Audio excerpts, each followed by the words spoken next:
Fala galera do canal Cap12, Gabriel Fabro falando aqui com vocês, começando mais um Cast 12, um convidado hoje muito especial, Lucas Severino. Peço que se você está passando aqui pelo canal e não acompanha o canal, se inscreva no canal para acompanhar outras entrevistas da série Bastidores dos Jogos do Furacão na Liga Arena e vem comigo porque aqui o torcedor também joga. Bom dia, Lucas. Tudo bem com você? Muito obrigado por atender a página. Bom dia, Gabriel. É sempre bom poder falar com vocês, né, atleticanos, com todas as páginas, né, que estão sempre trazendo as notícias, trazendo a atualidade e também relembrando atletas, né, que passaram pelo Furacão e, de alguma forma, deixou o nome na história desse clube. Então, para mim, que é uma honra e espero que eu possa aí responder com propriedade todas as suas perguntas e todas as suas dúvidas sobre a minha carreira e sobre a minha passagem aí pelo Furacão. Então, começando, a sua família, ela já tinha o futebol no sangue, né? Como que foi para você a influência ali do lado familiar e como que você iniciou no futebol?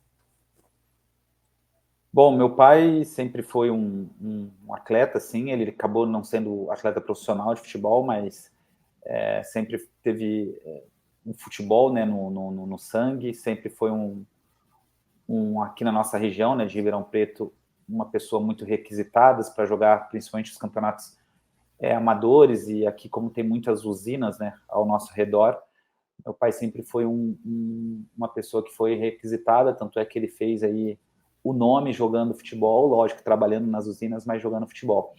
Eu tenho um irmão também mais velho que eu, que jogou muito tempo futebol de salão, outra modalidade que é muito praticada aqui na nossa região. E, enfim, influenciado, né, por esses meus parentes, meu pai e meu irmão, eu iniciei desde de pequeno, primeiro nas ruas, né, e logo cedo, com 10 anos, iniciei nas categorias de base do Botafogo, né, na época não existia escolinha, já era avaliação mesmo, porque não tinha tanto espaço assim físico, então eu começo logo fazendo a minha primeira avaliação e com êxito entro no Botafogo, onde o clube que eu fico dos 10, né, até os 19 anos ali, passando por todas as categorias até chegar nos profissionais, me estreia com 16 anos no profissional, jogando pelo Botafogo, consegui chegar à seleção brasileira também de base, categoria de base, sub-20, enfim, então desde criança, né, influenciado, como eu falei, pelo meu pai e pelo meu irmão, o futebol foi introduzido na minha vida. E como que é a sua identificação ali com o pessoal do Botafogo de Ribeirão Preto, com a cidade, o clube, torcedores, enfim? O que você pode falar dessa parte, dessa proximidade? Por ser ribeirão pretano, né, o Botafogo é o clube onde eu tenho uma identificação muito forte, né, sou botafoguense, vou no estádio, meu pai tem um camarote, então, por ser da cidade, por ser ribeirão pretano, o Botafogo foi o clube, o primeiro clube, né, que eu tenho como torcida, né, então, o carinho, né, e respeito que eu tenho dos torcedores do Botafogo e da cidade de Ribeirão Preto é enorme, né. Aqui na nossa região tem vários jogadores que nasceram aqui do Botafogo e tiveram sucesso no cenário mundial. E para mim é gratificante poder sempre falar que saí do Botafogo, tive toda uma carreira aqui, né, porque foram 10 anos de clube, né, quase 10 anos, 9 anos e pouquinho. E é uma alegria sempre quando eu posso dizer que o Botafogo me ajudou muito como atleta e, lógico, como ser humano também. Então, é gratificante poder dizer que do Botafogo que eu saí, do Botafogo que me criou, porém, todo mundo sabe que depois disso o Atlético me adota, né? É a minha segunda casa e eu consigo dividir meu coração, né, nesses dois clubes que no Brasil, né, tanto me fizeram feliz. Você falou ali da experiência na seleção de base. Como foi a experiência na seleção de base e qual geração ali na seleção de base com quais jogadores você jogou? Alguns jogadores de mais expressão, talvez que você possa citar. Sim, né? Jogando aqui pelo Botafogo, eu fui convocado em 97 na Sub-20, nós fizemos um torneio na Arábia, Esse campeonato eles tinham acabado de perder o Mundial, então era uma geração que tinha Fernandão, que veio era do Goiás, né? Não estava no Inter ainda, mas ele infelizmente, né, faleceu, e um grande ídolo do Inter de Porto Alegre. O Jean Zagueiro, que era um zagueiro do Santos. Esses eram o Edu, né, o Edu Schmidt, que jogou no São Paulo, Fábio Aurélio. Esses eram, a princípio, né, a geração ali a primeira experiência que eu tive na seleção. Porém, logo em seguida, em 98, fui convocado novamente. Aí sim, eu jogando com atletas da minha categoria, da minha idade, né, na verdade, porque essa categoria era uma categoria que eles vinham desse Mundial, então eram atletas nascidos no ano de 77, né, 1977, e eu sou de 79, então já era uma mescla para iniciar um projeto de Sul-Americana e Mundial dos próximos anos, da mesma categoria sub-20. Então eu sou convocado depois, aí sim, né, a geração que tem Ronaldinho Gaúcho como a principal nome dessa nossa geração, mas também junto com o Edu, com o Fábio Aurélio, que jogou no Liverpool, jogou em grandes clubes da Europa também. Em seguida, lógico, aí sim, já jogando no Atlético, que eu tenho a experiência de jogar na seleção sub-23, que disputamos Olimpíadas, né, de 2000, aí a seleção talvez mais trágica, né, porque era uma geração muito fortíssima, todos jogaram na Europa depois, a geração de Alex, Ronaldinho Gaúcho, Lúcio, Elton, Giovanni, Roger Flores. É uma seleção que, dos 18 que foram, né, para a Olimpíada, os 18 tiveram a oportunidade de jogar na Europa, e alguns com muito sucesso, e dessa geração, Lúcio e Ronaldinho acabaram em 2002 sendo pentacampeões mundiais.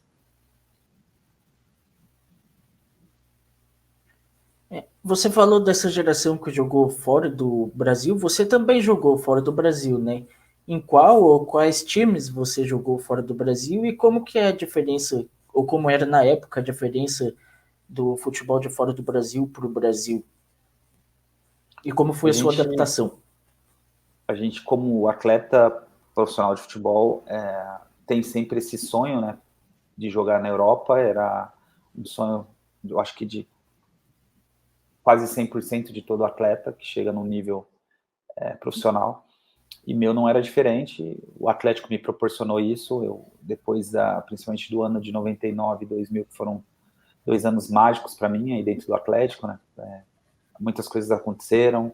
O fato de ter feito o primeiro gol já me introduziu aí para ser um dos grandes nomes daquele ano, né? Primeiro gol da Arena da Baixada.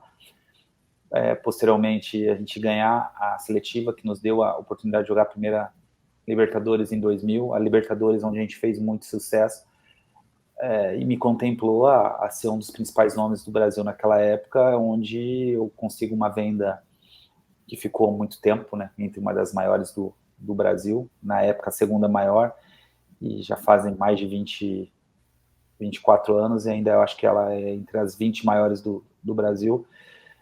E a escolha pelo Rennes da França, muito introduzida pelos meus empresários, né, achando que seria a melhor porta para eu entrar na Europa, apesar de ter vários clubes que tinham interesse também, mas o Rennes ganhou essa competição e acabei indo para lá.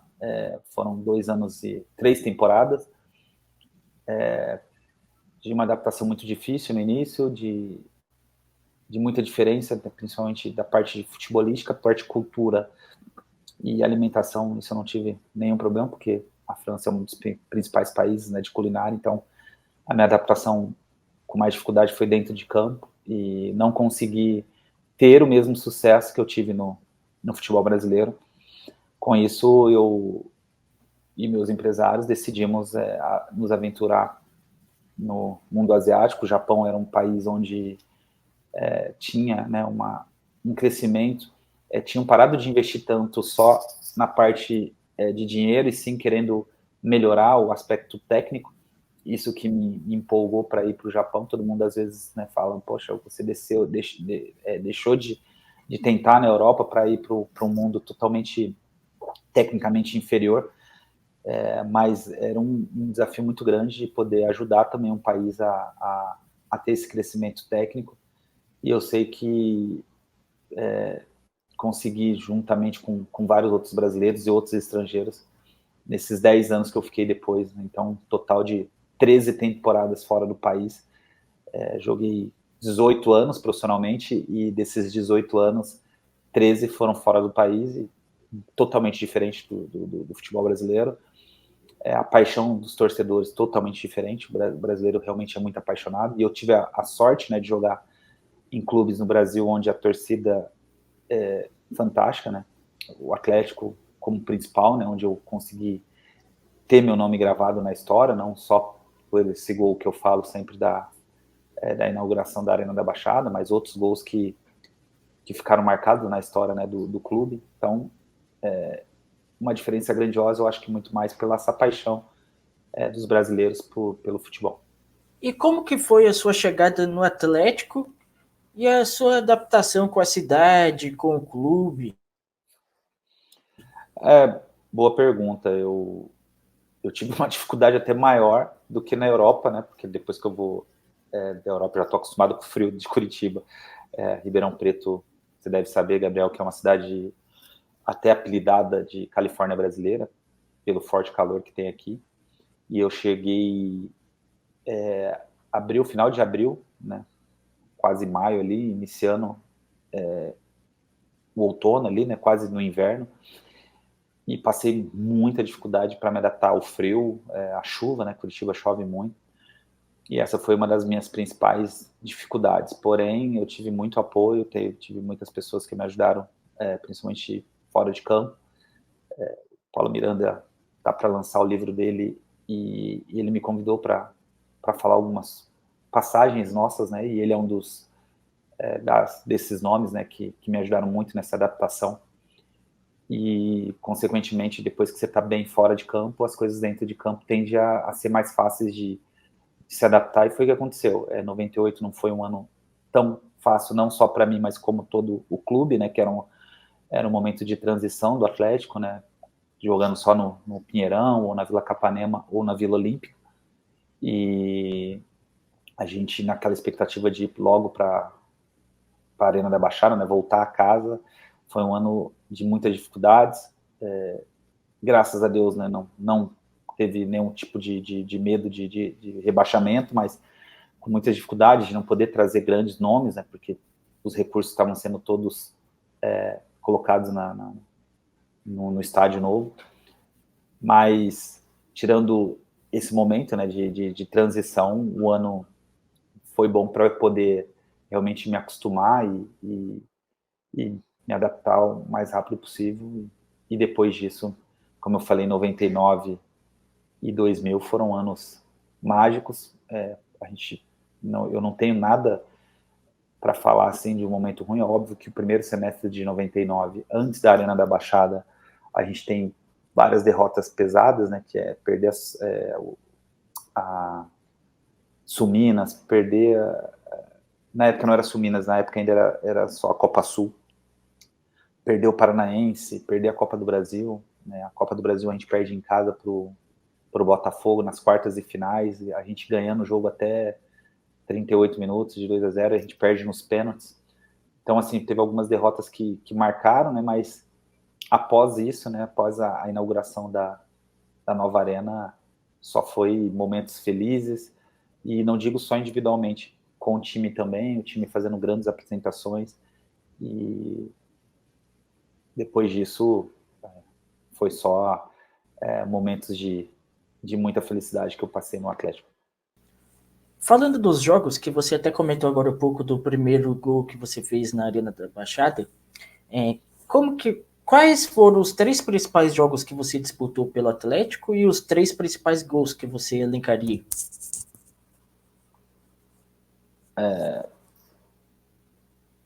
Podia...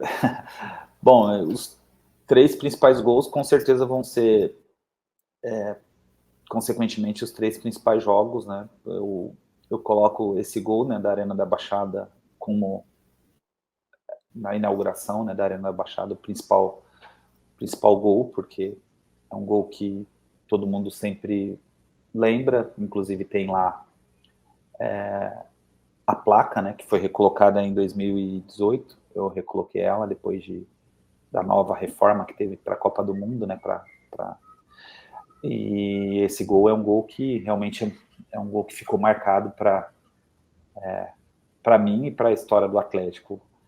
Um segundo gol, e tão importante quanto, que esse é uma marca mais pessoal, é o gol contra o Flamengo no Brasileiro de 99, que eu consigo fazer um marketing pessoal sem querer, que eu falo eu sou o Lucas, e esse gol, além de ter sido uma marca pessoal e me trazido aí à tona nacionalmente, foi um gol que também todo mundo lembra. O Atlético fez um marketing muito legal, inclusive, né, na minha segunda passagem de 2011, com camisa, e todo mundo sempre vai lembrar, né, porque eu solto aquela frase famosa, eu sou o Lucas.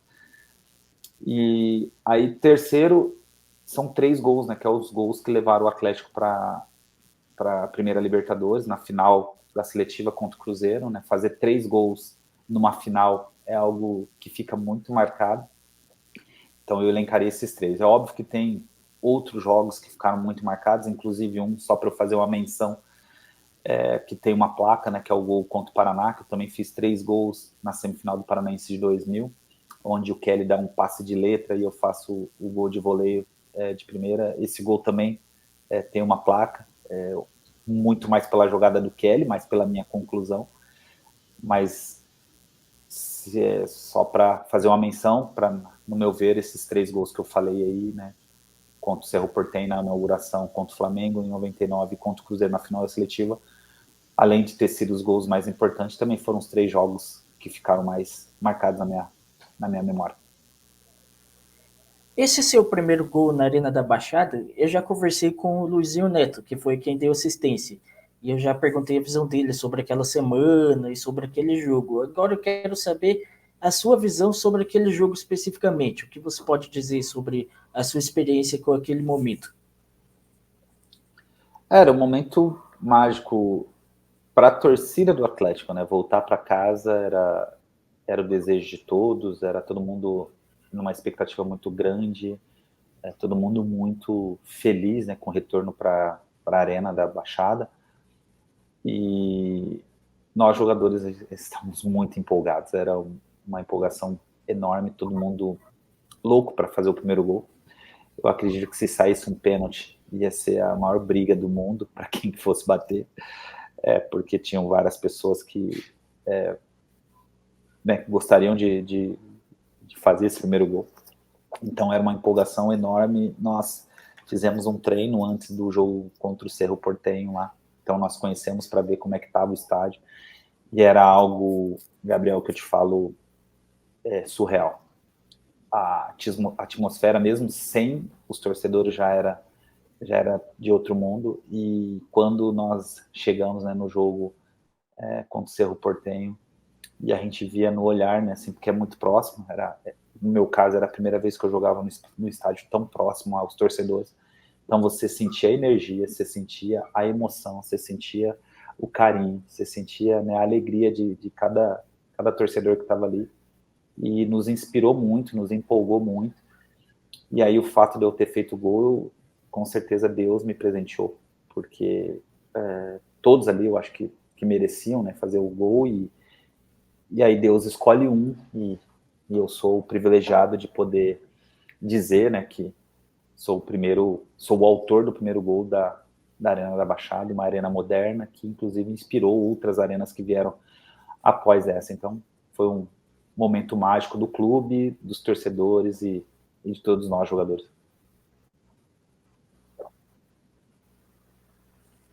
Bom, você disse ali da atmosfera, que mesmo sem os torcedores já dava para sentir a atmosfera.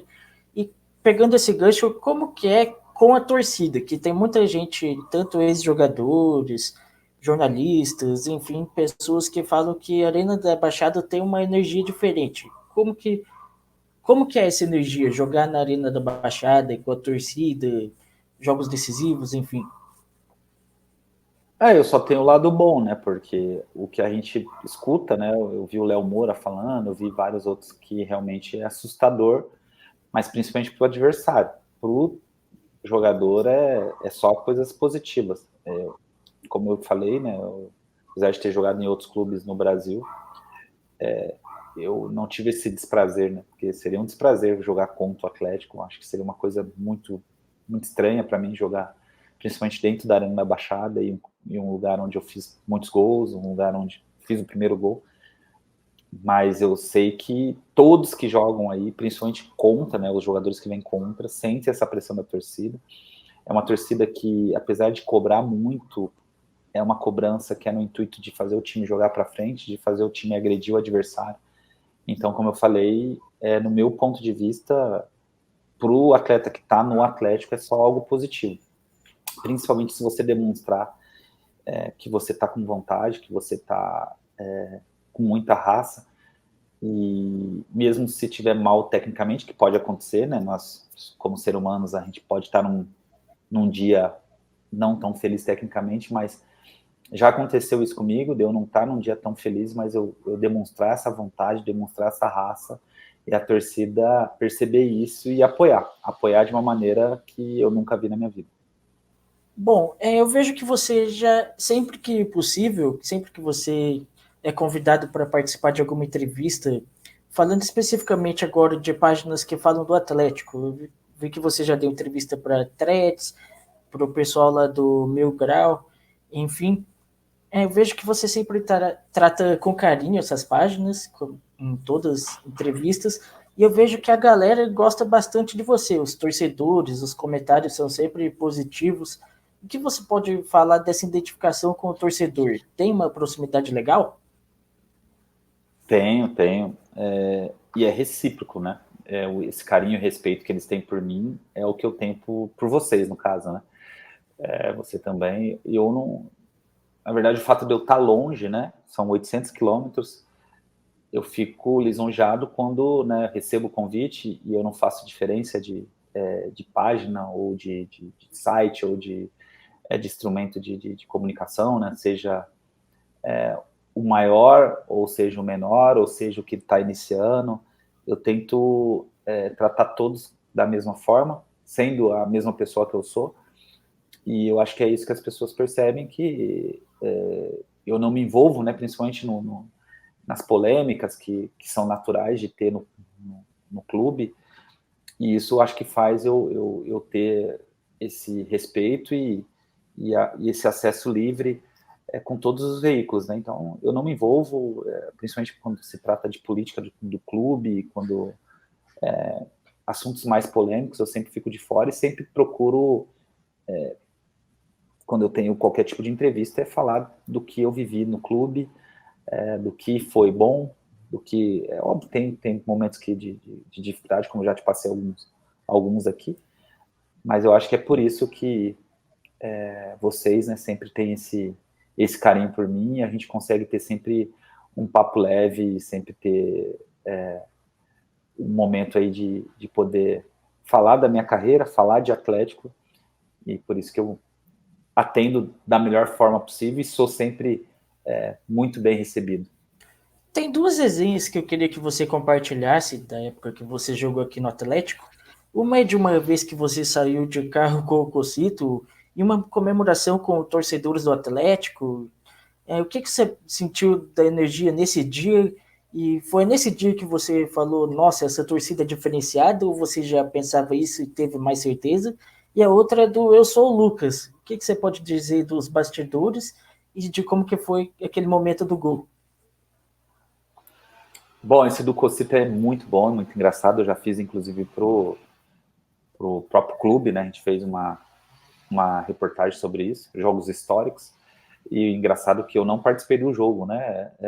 Falando realmente de como nós nos apaixonamos pelo clube. Eu e o Cocito, nós viemos juntos, né? Junto com o Gustavo, nós três de Ribeirão. E o Cocito tinha uma lesão, ele não participou daqueles jogos das finais. O Botafogo exigiu que eu jogasse até a penúltima rodada do campeonato que a gente disputava aqui, porque a gente corria o risco ainda de rebaixamento. Diante disso, eu não tive tempo de ser inscrito também para os jogos, acho que na época era ainda quartas e finais do Paranaense. E só o Gustavo que, né, conseguiu ser inscrito e participar, inclusive, né, jogando muito bem os jogos das finais. E esse último jogo, a gente sabia da importância que tinha o Paranaense naquela época para o Atlético Paranaense, de vencer o nosso principal rival, mas só que a gente não sabia o quanto a torcida era apaixonada. E aí nós saímos para saber como é que estava a cidade, para ver, né? Mas te confesso que sem uma grande expectativa, a gente não imaginava, a gente não tinha noção do quanto a torcida do Atlético era apaixonada, do quanto um título paranaense movia, né, esse tanto de torcedor.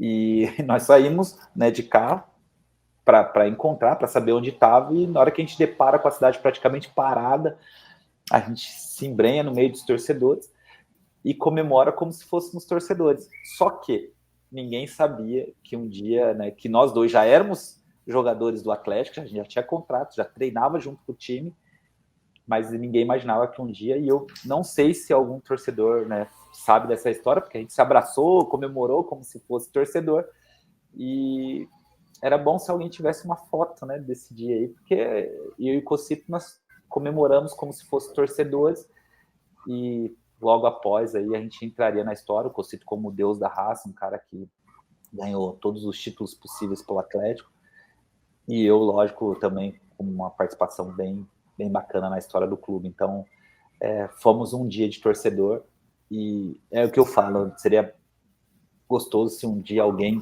olhasse nas fotos dessa de 98 e falar, caramba, será que esse aqui é o Lucas e o Cocito? E nós tivemos esse dia de torcedor anônimos, né? Que um dia, dentro de campo, nos tornamos aí grandes nomes da história do clube. Do Eu Sou o Lucas, é uma história que não canso de falar. Todo mundo fala, Lucas, você não cansa? Todo mundo, toda vez te pergunta a mesma coisa. Eu falo, para mim é uma honra poder falar. É algo que foi muito importante para mim, né? Porque dentro do cenário paranaense já vinha me destacando, mas nacionalmente ainda não tinha, né, o meu nome. Apesar de, em 99, eu ter sido vice-artilheiro da Copa do Brasil, né, só perdendo para o Romário, que fez 7 e eu fiz 6 gols. Então, perder para o Romário não é nada para ficar triste. E só que no Brasileiro, né, que é o campeonato mais difícil do mundo, eu ainda não tinha, né, feito grandes participações. Eu tinha jogado somente um campeonato da Série A em 98, mas como reserva, né, não era o titular absoluto. Então, 99 realmente era um ano que eu estava muito determinado a poder fazer um campeonato importante. E as coisas aconteceram, né?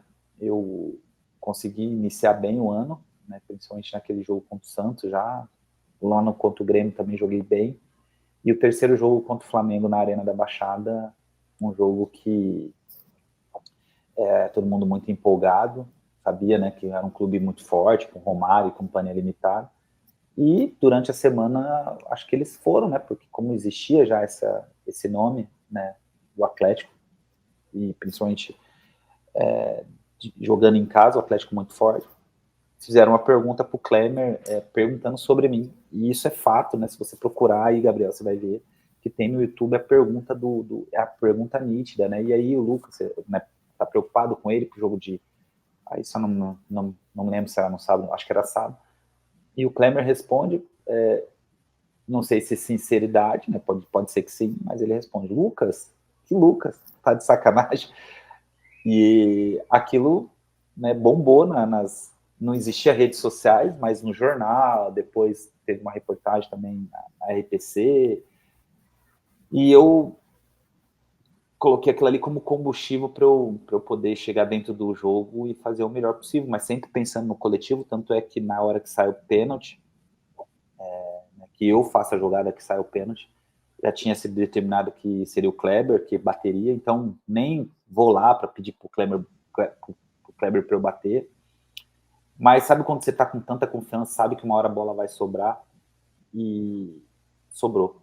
Um lance no segundo tempo, eu consigo fazer um gol de biquinho ainda lá, Romário, e não tive dúvidas de ir para a câmera, não era nada premeditado, eu não sabia o que eu ia falar, não sabia, mas eu queria fazer algo que também não fosse agressivo. Você vê que eu não vou nem no Klemer, nada, eu vou na câmera e solto, eu sou o Lucas, eu sou o Lucas. E o mais engraçado é Kelly atrás, né? Ele é o Lucas, ele é o Lucas. E aí ficou marcado e, como eu te falei, não canso de falar essa história, não é uma coisa que me desagrada. Pelo contrário, quando as pessoas me perguntam, é com enorme prazer que eu conto a história e é uma lembrança muito, muito importante nessa minha carreira e nessa minha passagem pelo Atlético.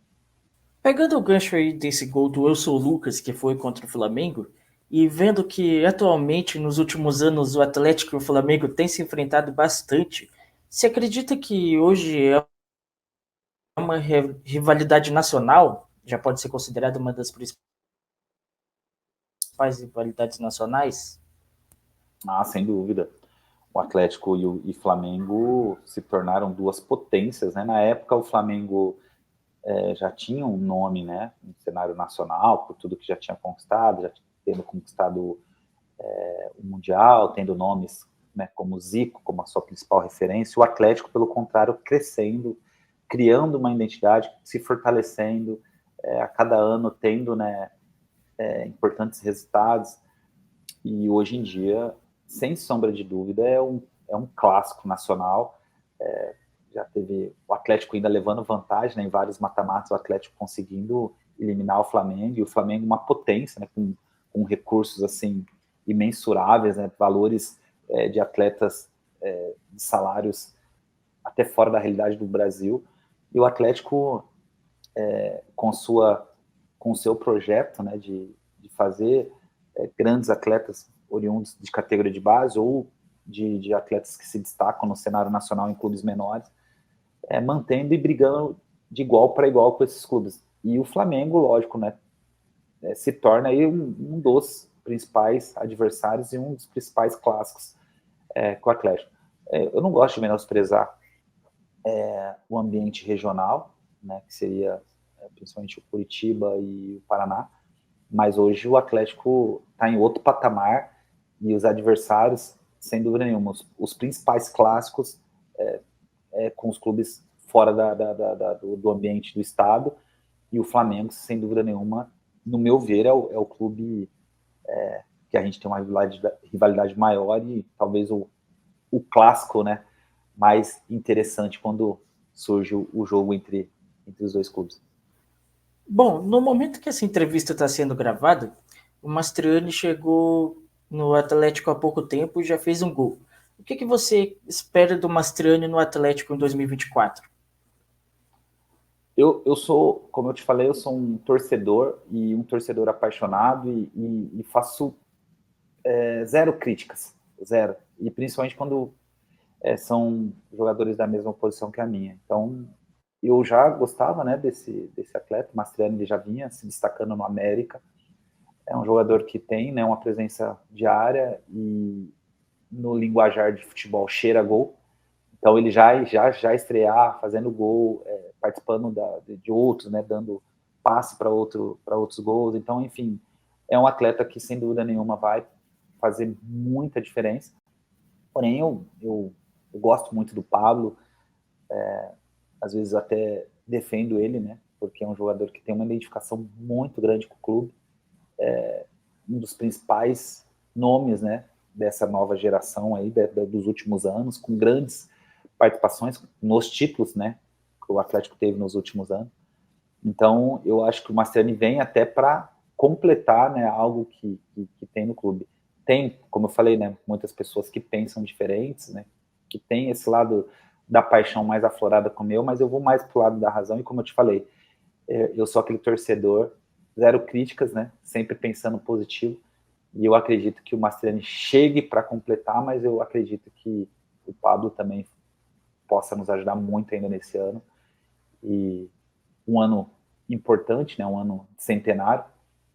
Eu creio muito que o Atlético possa, né, colocar mais um troféu aí, além, né, do Paranaense, que esse eu acredito que seja um dos títulos que o Atlético vai trazer, e por que não Mastriani, Pablo, Canóbio, todos que jogam ali na frente, né, possam ser protagonistas desse ano. Na época que você jogava futebol, quando você não estava jogando, o que você fazia para passar seu tempo como hobby? Tinha alguma música que você escutava, alguma coisa que você gostava de fazer para para aliviar um pouco os pensamentos, para passar o tempo mesmo? Você falou tudo. O atleta profissional de futebol é difícil. Tem gente que gosta de ler, tem gente que gosta de fazer outras coisas. Eu adquiri até o hábito da leitura quando eu fui para o Japão, porque lá tinha um fuso horário muito grande, então televisão, assim... No final, dessas 10 temporadas que eu tive, no final melhorou, né? Aí tinha a internet mais rápida e a gente poder assistir mais coisas do Brasil. Mas, né, no momento que eu jogava no Brasil, assim, o que mais eu fazia era escutar música e o videogame. Eu fui um fanático por Winning Eleven, que depois virou Pro Evolution, e mataram o meu sonho porque o FIFA veio com tudo e tirou o meu maior desejo, que era sempre estar jogando Pro Evolution e Eleven. Eu sou um fã e eu era o momento para eu descontrair, eu poder, sabe, estar leve para ir para o jogo. Inclusive, o Cocito conta a história, não sei se você já teve a oportunidade de fazer entrevista com ele. Quando você tiver, lembre para ele que o Cocito era horroroso, eu ensinei ele a jogar, né? A gente tinha o PlayStation 2 na época, ele era ridículo, eu ensinei ele a jogar, e quando ele aprendeu, né, porque era aquela coisa de estar na concentração, e na época a gente concentrava 2 ou até 3 dias antes, e o videogame era a nossa diversão.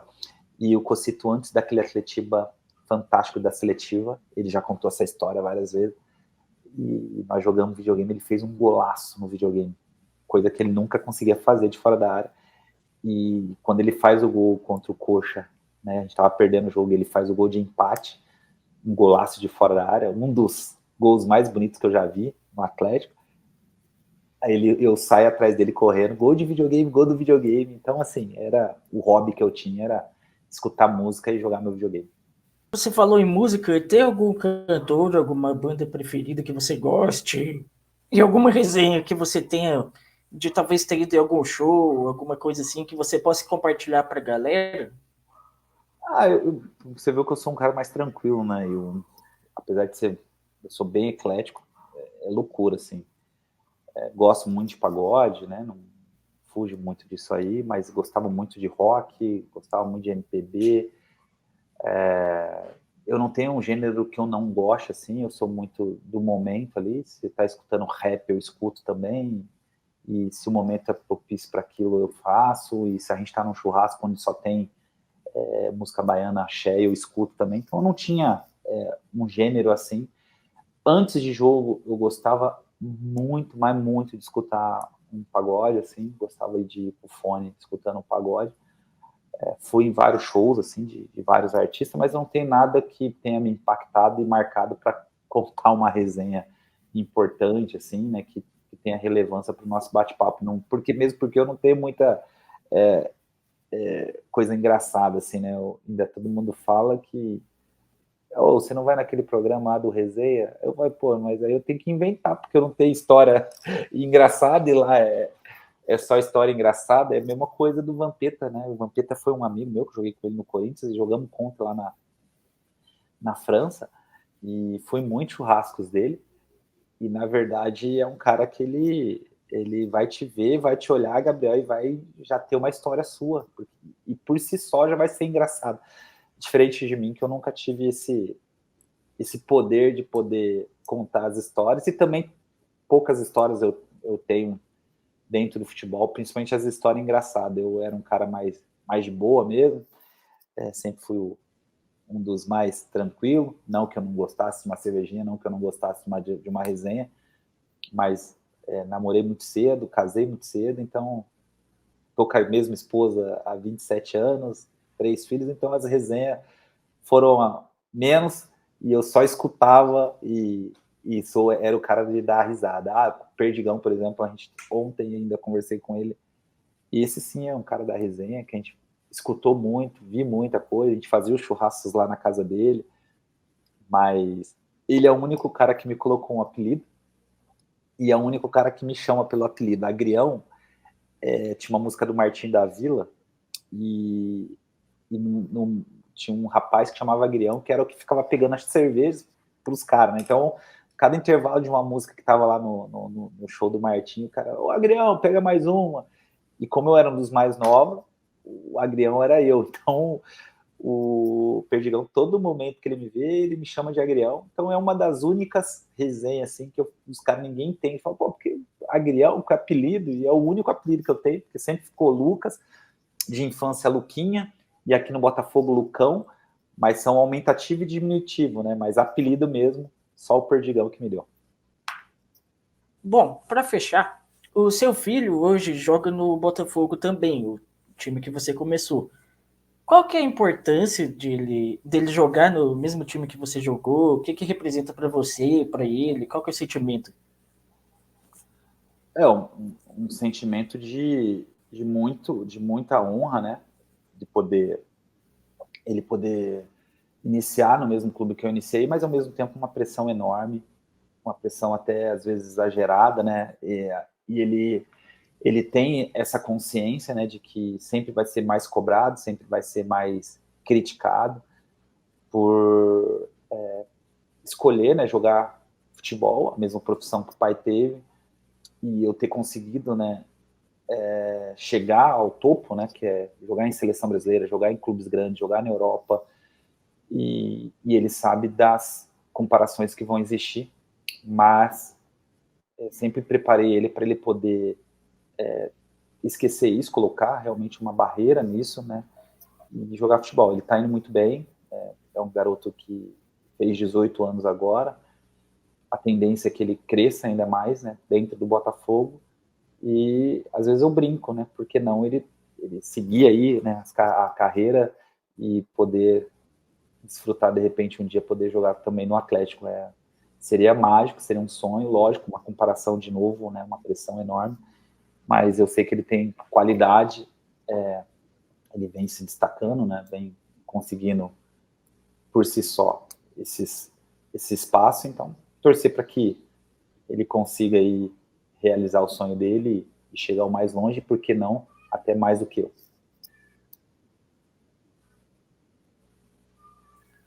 Hoje, para quem não te acompanha, o que que você pode falar? O que que você faz hoje profissionalmente, pessoalmente? Tem alguma coisa que você pode compartilhar com a galera?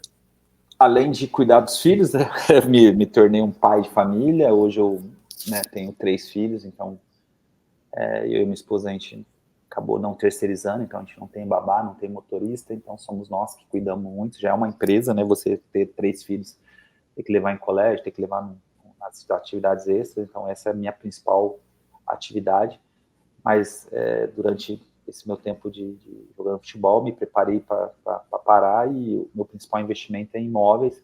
Sou sócio, né, de uma imobiliária aqui também na nossa região, não é especificamente em Ribeirão, em Franca, a Imob Consultoria Imobiliária, é a no qual eu sou sócio, não sou sócio majoritário, tem uma pequena parcela da imobiliária. E aí em Curitiba, eu e o Cocito e o Danilo, nós temos a CDL, que é uma construtora, né, construímos bastante em Xaxim, Boqueirão, são os principais polos ali que a gente já construiu bastante. E CDL é uma empresa também no qual eu sou sócio e como eu falei, parti para o mundo imobiliário, né, de construção civil, e venho, né, sempre melhorando a cada ano, aprendendo a cada ano, estudando dentro desse mercado. E como eu falei, tem meu filho que está jogando futebol, o João Vitor, que é o mais novo, está começando também, então pode ser que eu também tenha que administrar a carreira deles, e seria aí uma terceira atividade para mim. Tem mais alguma coisa que eu não te perguntei nessa entrevista que você acha que precisa acrescentar? Ou alguma coisa que você queira finalizar? Não, só te agradecer, realmente foi um bate-papo muito legal, você abordou todos os assuntos que eu imaginava que você poderia abordar, e como eu te falei, torcer para que seu canal ele cresça, ele tenha, né, cada vez mais seguidores, você consiga colocar aí realmente tudo que você tem na sua cabeça, né, sobre Atlético, sobre futebol, e agradecer pela oportunidade de, né, eu tão longe, como eu falei, eu fico sempre muito lisonjeado quando as pessoas me encontram. Eu sou um cara que meu Instagram é fechado, não tenho essa vontade, né, de, de, de, de, ficar me expondo, pensando só no futebol, né? No Instagram as pessoas até brincam, falam, pô, por que Lucas Lúcia Severino? É porque é meu e da minha esposa, é um Instagram realmente familiar e não voltado somente ao futebol. É lógico que a gente posta bastante coisa da minha carreira, mas não é o intuito. Meu intuito é viver minha vida tranquila e quando, né, vocês me encontram e quando vocês me chamam para esse tipo de bate-papo, para mim é uma honra bater aí, ó, batemos quase 50 minutos conversando e passa rapidinho e, como eu te falei, é uma honra poder vocês me encontrarem e eu poder falar de algo que eu mais gosto, que é falar da minha carreira e falar dessa minha passagem que foi muito, muito linda, muito maravilhosa no Atlético. Eu que agradeço a disponibilidade, a entrevista ficou show de bola, uma das mais legais que eu fiz até aqui no canal. Show de bola. Obrigado pela participação. Eu que agradeço mais uma vez e, como eu te falei, te desejo todo sucesso. Eu acho que a gente, quando está, né, nessa busca de sonhos, de principalmente falar do clube que você ama, né, que você torce, fica sempre mais fácil e torcer para que tudo ocorra da maneira que você está sonhando. Mais uma vez, muito obrigado pelo convite. Você que está acompanhando essa entrevista, não sai daí não, porque ainda tem participação do Lucas no nosso quadro especial da seleção do entrevistado. Olá, Gabriel. Estou aqui para passar para você a minha seleção bem difícil de escalar, porque convivi com grandes jogadores, né? Joguei com grandes nomes do futebol brasileiro e mundial, mas vou tentar ser o mais racional possível, sem levar muito pro coração. Vamos lá. O goleiro vai ser o Peter Cech, que eu joguei no Rennes da França. Lateral direito, eu vou de Luizinho Neto, o cara que me deu o cruzamento, né, do primeiro gol da Arena da Baixada. Zagueiro central vai ser o Gustavo Caix, nosso zagueirão aí, campeão de 2001. O quarto zagueiro, o Jean Witt, um zagueiro que eu joguei no FC Tóquio e também jogou no Santos, seleção brasileira também, sub-23. O lateral esquerdo, Rubens Cardoso. O Rubens jogou no Inter de Porto Alegre, foi campeão mundial lá em 2006. O meu meio de campo vai ser bem difícil eu escalar, mas vamos tentar, né, não esquecer de ninguém. Vai ser Cocito, Kleberson, Alex, né, Alex da Cruzeiro, seleção brasileira, joguei com ele também na seleção brasileira e no Cruzeiro. E o meu último meio campo vai ser Torrinha, é um meio de campo que jogou aqui comigo no Botafogo de Ribeirão Preto. Os atacantes, Ronaldinho Gaúcho. Eu não sei se eu posso entrar nessa seleção, mas se eu puder entrar, Ronaldinho Gaúcho e eu. Se eu não puder entrar, Ronaldinho Gaúcho e Kleber Pereira. Um abraço, espero que seja uma seleção que todos gostem.